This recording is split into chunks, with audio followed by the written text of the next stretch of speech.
Hey there, YouTube. Got my P95 out today. I'm going to talk about a little bit.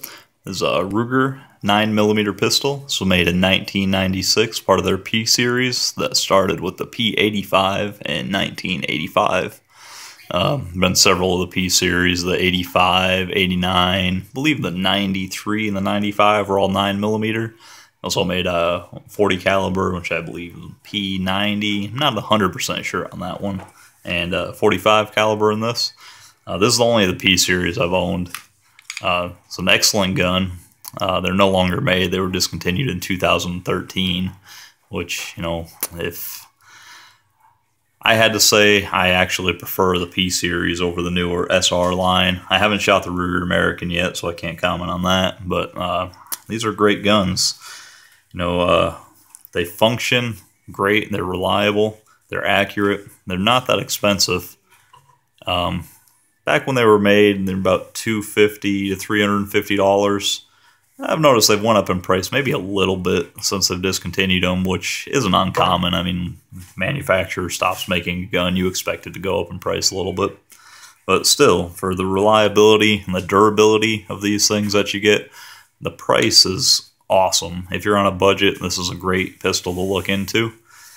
Some of the downfalls of it, if you're not used to it, I mean, the magazine release here, it's an awkward magazine release. Most you push in to release the magazine. This one you actually have to push it forward to drop the magazine. The safety on it, it also acts as a decocker. When it's on the slide up here, it's backwards. You know, most people, especially if you're used to shooting 1911s, you're used to flipping that safety down to turn it off. Well, this one, down is safe, up is fire. There's a few other things about this gun that, you know, I wish I could live without. The weight is one of them. I mean, this is a big, bulky gun. This isn't a small concealed carry handgun. I mean, it's about 1.5 pounds. Fully, that's unloaded. Fully loaded, you're looking at closer to 2 pounds. You got the 15-round magazines here. It also has a 17-round magazine here. It's made by Metgear. This fits flush, same as the 15-rounders. These are excellent magazines. Metgear makes magazines for several handguns right now. Now, go ahead and take a closer look at it here. Got the logo on the side here, Ruger P95. Show clear. If you see down there, we're clear. No magazine in the chamber. Alright, so you see you got the standard 3-dot white sights there. I'll show you double action, single action. Let's pull a hammer back here. Pull a hammer back and show you how the safety works here. Now, obviously, you pull the trigger there or decock it right there. The gun's very bulky. I mean, you can see all the levers from the side here. It's not, compared to most guns made today, you know, a lot of the manufacturers put an emphasis on making their guns thin, light, easy to carry because, you know, obviously concealed carry is the popular thing right now. So everyone's trying to make their guns as light and as small and as thin as possible so people can conceal them. This is definitely not a gun that would be high on your list if you're looking for something to conceal because, I mean, well, you can do it, but it would not be comfortable. It would not be my first choice at all. If you're in an open carry state, if you get a good holster and a good belt, then yeah, why not? This would be a great open carry handgun. Like I said, it's reliable and it's accurate. If I had to rate this reliability, everyone talks about Glocks and their reliability. Excellent guns. Springfield, the XDs and the XDMs, which I own several of, and I love Springfield guns. I'd put this hand in hand with any of those guns. I'd put it up next to them. Now, the big downfall of this gun is obviously it is not a pretty gun. It's not going to win you any beauty contests. Ruger really emphasized function over form with this gun.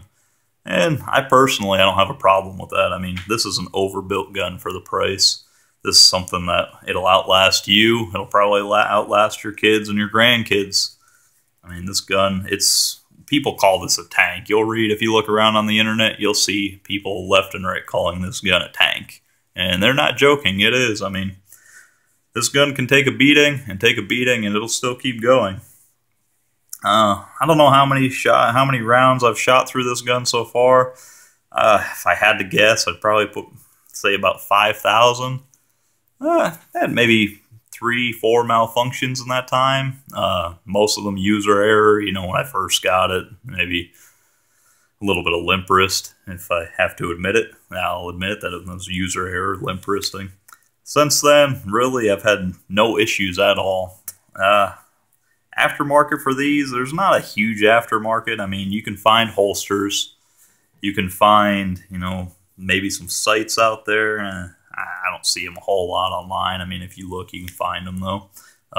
You got the Hogue grip on it here. I like this grip because normally the grip is just smooth. I like the finger grooves there. That's all personal preference, obviously.